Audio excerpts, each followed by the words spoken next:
Hello everyone, আসসালামু আলাইকুম। Afroz daily কিচেনে তোমাদের আরও একবার স্বাগতম। কিভাবে সহজ রেসিপিতে মজাদার চিকেন বিরিয়ানি তৈরি করা যায় সেটাই তোমাদের সাথে শেয়ার করব। তাহলে চলো মূল রেসিপিতে।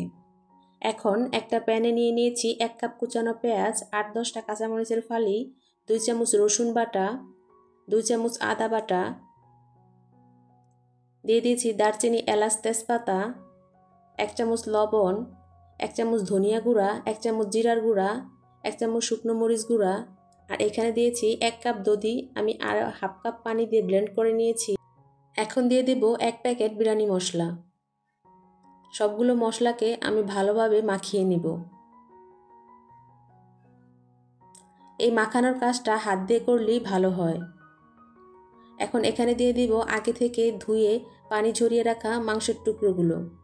এখানে আমি 1.5 কেজি মাংস নিয়েছি। এখন মাংসের সাথে মশলাগুলো ভালোভাবে মাখিয়ে নেব।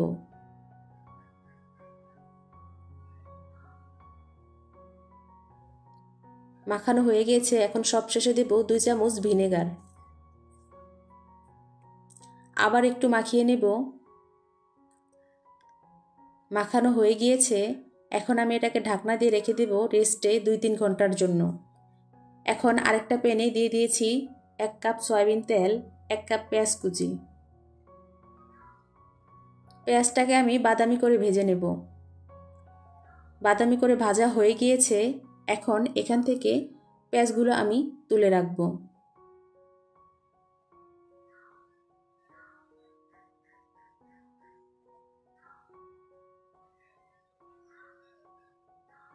আমি সবগুলো পেঁয়াজ তুলে নিয়েছি।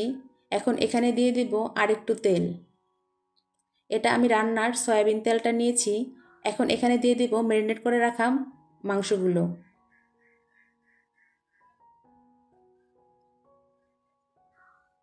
মাংসগুলো একটু নেড়ে চেড়ে দিব।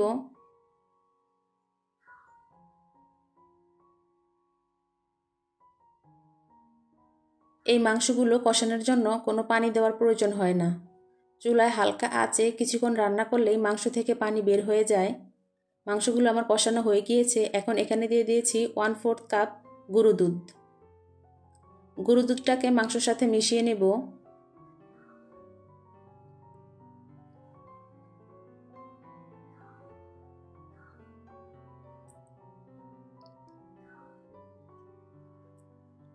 এখন এখানে দিয়ে দেব চিনি 2 চামচ। এই চিনিটা বিরিয়ানির টেস্টকে আরও বাড়িয়ে দিবে। আর একটু নেড়েচেড়ে মাংসটা কষিয়ে নিয়েছি। এখন এখানে দিয়ে দিব 3 পাওয়া চিনি গুঁড়া চাল। এই চালটাকে আমি ধুয়ে পানি ঝরিয়ে নিয়েছি।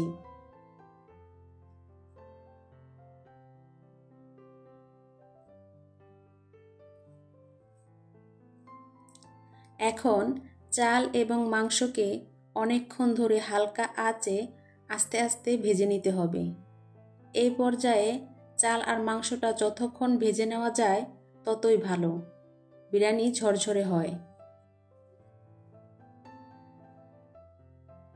দেখো আমি কিভাবে চাল এবং মাংসগুলোকে ভেজে নিচ্ছি। এখন এখানে দিয়ে দিয়েছি গরম পানি। আগে থেকে আমি অন্য চুলায় 3 পাও চালের ডাবল পরিমাণ পানি গরম করে নিয়েছিলাম। এখন এখানে দিয়েছি 1.5 চামচের মতো লবণ। আবার একটু নাড়াচাড়া দিয়ে লবণটা ঠিকমতো হয়েছে কিনা দেখে নিব।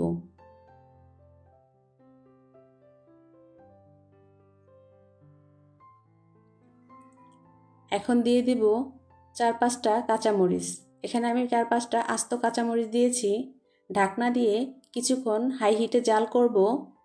এই পর্যায়ে এসে আমি ঢাকনাটা উঠিয়ে নেব এবং পানিগুলো আরেকটু শুকিয়ে নিয়ে নেড়ে চেড়ে দিব।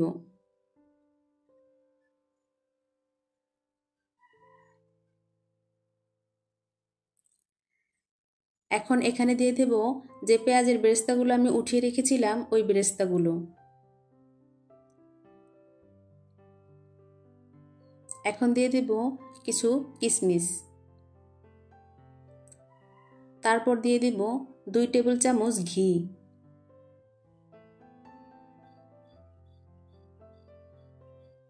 এখন ঢাকনা দিয়ে দমে রেখে দেব 10 মিনিট। 10 মিনিট পর ফিরে এলাম। দেখো বিরিয়ানিটা দেখতে কত ইয়ামি হয়েছে, খেতেও অসাধারণ মজা হয়েছিল। বাসায় তোমরা এই রেসিপিটা ট্রাই করে দেখবে এবং ভালো মন্দ কমেন্ট করে আমাকে জানাতে ভুলবে না। আমার বাসার তো সবাই এই বিরিয়ানিটা খেয়ে অনেক প্রশংসা করেছে এবং সবাই অনেক মজা করে খেয়েছে। আজ এ পর্যন্তই। সবাই ভালো থাকো। আসসালামু আলাইকুম। আল্লাহ হাফেজ।